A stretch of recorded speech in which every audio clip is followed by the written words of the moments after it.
नमस्कार, मैं हूं आरजू अंसारी और आप देख रहे हैं राष्ट्रीय जगत विजन न्यूज।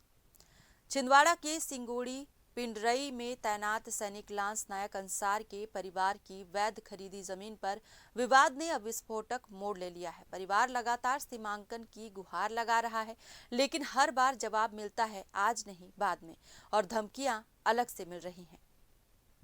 अब तहसीलदार, एसडीएम और अपर कलेक्टर तीनों ने दस्तावेजों की जांच में जमीन को जमातबी के पक्ष में पूरी तरह वैध माना।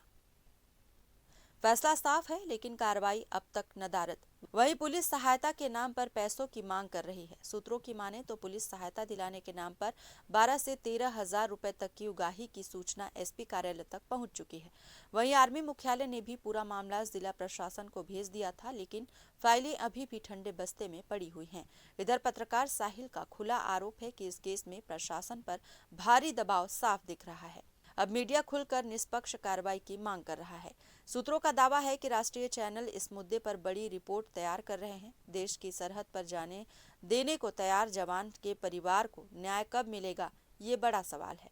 फिलहाल इस खबर में बस इतना ही। देश प्रदेश की खबरों से अपडेटेड रहने के लिए हमारे चैनल को सब्सक्राइब करें और नए खबरों के नोटिफिकेशन के लिए बेल आइकॉन जरूर दबाएं। नमस्कार।